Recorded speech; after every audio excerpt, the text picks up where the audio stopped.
Taylor Swift not allowed to sing hits at awards amid music feud. Swift is being named Artist of the Decade at this month's AMAs. Taylor Swift has said her performance at the American Music Awards (AMAs) is in doubt because she is being barred from performing her own songs. The singer said music executives Scooter Braun and Scott Borchetta would not let her perform songs from her past albums, which they own the rights to. She said a Netflix documentary about her life had also been put in jeopardy. News script from BBC. All clips may not match the story. Watch to learn English the way you've learned your mother tongue, as this video is specially made. Borchetta's Big Machine Records said Swift's statement was based on false information. Braun has not commented. Swift made the allegations in a statement posted to Twitter with the caption, "Don't know what else to do.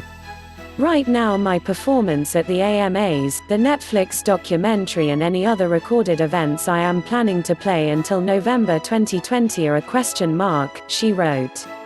Why is there a feud? In June, Swift revealed that the masters of her early music had been sold to Braun by her former record label, run by Borchetta, and alleged that she was not told about it. At the time, the singer accused Braun, who also manages Ariana Grande, Justin Bieber and Demi Lovato, of incessant, manipulative bullying.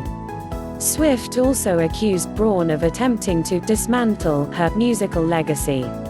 While he did not respond to her comments, he was supported by Lovato and Bieber, who claimed Swift was just out to get sympathy.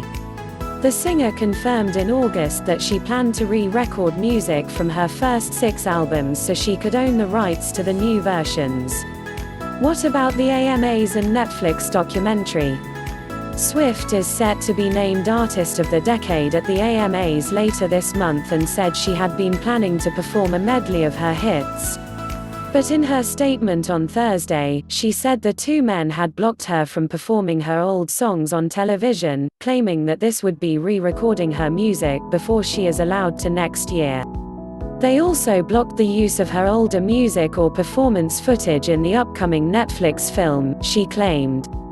Swift alleged that Borchetta told her team she would only be allowed to use the music if she agreed not to re-record copycat versions next year and stopped talking about the two men. The message being sent to me is very clear. Basically, be a good little girl and shut up. Or you'll be punished, she wrote. She went on to ask her fans to help to pressure Braun and Borchetta into changing their minds and to appeal to the artists they manage for help. She also asked for help from the private equity firm the Carlyle Group, which she said financed the sale. Fans responded instantly, with the hashtags #IStandWithTaylor and #FreeTaylor trending on Twitter. What have Borchetta and Braun said?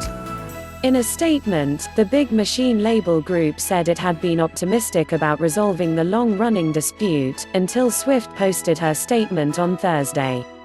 Despite our persistent efforts to find a private and mutually satisfactory solution, Taylor made a unilateral decision last night to enlist her fanbase in a calculated manner that greatly affects the safety of our employees and their families, the label said.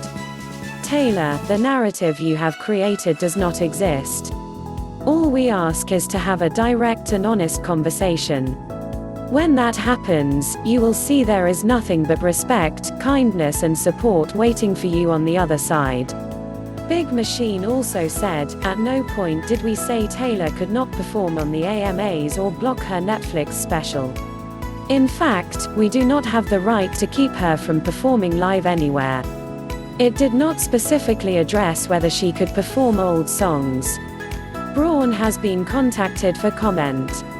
Star support stars including Halsey, Gigi Hadid and BBC Radio 1 DJ Greg James have leapt to the singer's defense. Fellow pop singer Halsey said, "These people are protected because they inspire complicity with fear. Banking on the illusion that people will not stand up for her.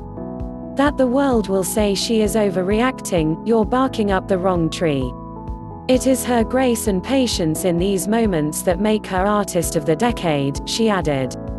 Supermodel Hadid tweeted, "Scott and Scooter, you know what the right thing to do is." While the overwhelming majority of comments on social media were in Swift's favor, some users accused the star of mobilizing her fanbase to pressure the two executives and suggested she did not have grounds to complain. Strictly business. After Braun bought most of the US pop star's life's work, thanks to his acquisition of her former record label Big Machine for $300 million £237 million, in June, Tim Ingham from Music Business Worldwide told the BBC that these kind of contract arrangements were fairly common in the days before music streaming. Unfortunately for Taylor Swift, she started recording at a time in the history of the industry when it was still heavily reliant on radio, where you needed a record company backing to get you on radio, particularly country radio in Nashville, where Big Machine was a huge player, said Ingham. And also, you needed to rely on physical distribution to get your CDs into stores. So she needed a record company to invest the amount of money that they had to invest to get her career off the ground. Mark Sutherland, editor of trade publication Music Week, agreed in July with Ingham that Braun's business decisions will most likely be driven by money, rather than any petty squabble. A lot of those songs are going to be a small goldmine in the streaming environment as they are enduring pop hits that are going to be streamed from now until the next 20, 30, 40 years. Please subscribe to my channel. Thanks for watching.